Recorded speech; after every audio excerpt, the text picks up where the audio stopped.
विधानसभा भवन स्थित विधान परिषद में संसद यूथ पार्लियामेंट 2026 के आयोजित किया गया।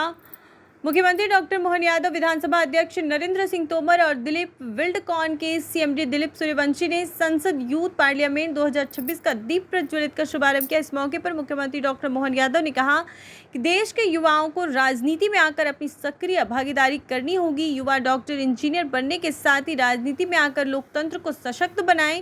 देश की आज़ादी के लिए अनेक स्वतंत्रता सेनानियों ने अपने प्राणों की आहुति दी। नेताजी सुभाष चंद्र बोस ने आईसीएस की परीक्षा पास करने के बाद नौकरी ठुकराकर अंग्रेजों को करारा जवाब दिया था। वे देश को गुलामी की जंजीरों से मुक्त कराने के लिए स्वाधीनता के आंदोलन में कूद पड़े। देश के युवाओं को लोकतंत्र, संसदीय परंपरा और नीति निर्माण से जोड़ने की यह पहल अनुकरणीय है। देश का युवा भारत के भविष्य के लिए मंथन करने बैठा है। यह एक सुखद अनुभूति है। हमारे लिए परमात्मा की दया से यूसीसी का लगना, यशस्वी प्रधानमंत्री के नेतृत्व में बदलते दौर में भारत की उसी संकल्प शक्ति की तरफ बढ़ना कि अब अनेकता में एकता की बात करते हैं, जब सर्वधर्म सद्भाव की बात करते हैं, जब सबका साथ, सबके विकास, सबके विश्वास, सबके प्रयास की बात करते हैं, जब जियो और जीने दो की बात करते हैं, तो शब्दों से नहीं हो सकता, उसको मैदान में हकीकत में उतारने की जरूरत है।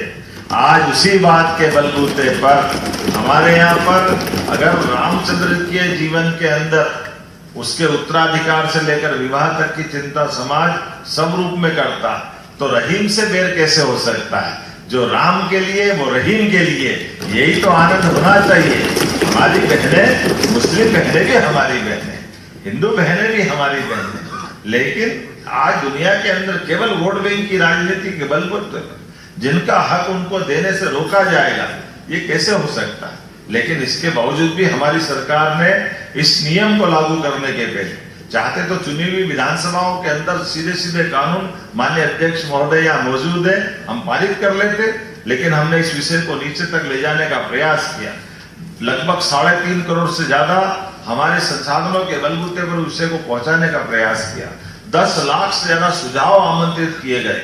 55 जिलों में, सभी संभाग में, सभी धर्मों के प्रतिनिधियों के साथ विद्वानों के अलावा आम जनता को आमंत्रित किया, और उसका परिणाम है 76 से ज्यादा महिला मुस्लिम बहनों ने कहा कि हाँ, एक समान कानून होना चाहिए। मुझे इस बात की प्रसन्नता है, हमारी मुस्लिम बहनों ने बढ़ चढ़ करके अपनी उपस्थिति में बताया कि जब एक देश, एक विधान, एक प्रधान, तो दोनों में अलग अलग विधान कैसे हो सकते हैं? एक ही विधान की जरूरत है। मुझे इस बात की प्रसन्नता है।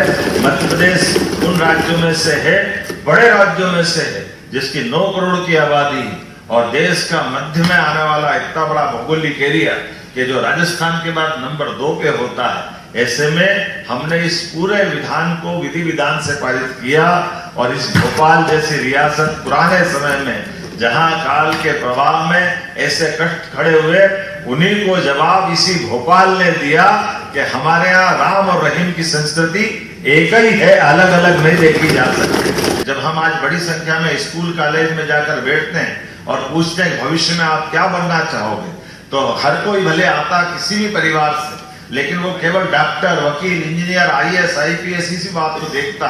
मैं और आप सब महसूस करते होंगे, यहाँ मंच के ऊपर माननीय अध्यक्ष जी और हम सब मौजूद हैं, वहां खड़े होकर कोई ये नहीं कहता मैं राजनेता बनना चाहता हूँ, वहां खड़े होकर ये नहीं कहता मैं किसान परिवार से आता हूँ, मैं उन्नत खेती करना चाहता हूँ, वहां कोई ये खड़ा नहीं होकर कहता कि मैं व्यापार करना चाहता हूँ, मैं व्यापार वर्ग से आता हूँ। वो इसके मन में भाव आने के लिए इसी प्रकार के प्रयोगों की आवश्यकता है। दुनिया का सबसे बड़ा लोकतांत्रिक देश इसी भावना से आगे बढ़ सकता है कि हाँ, उसके राजनेता भी सभी वर्गों से आने वाले युवाओं के अंदर ललक पैदा करे, उनके अंदर इच्छा शक्ति पैदा करे।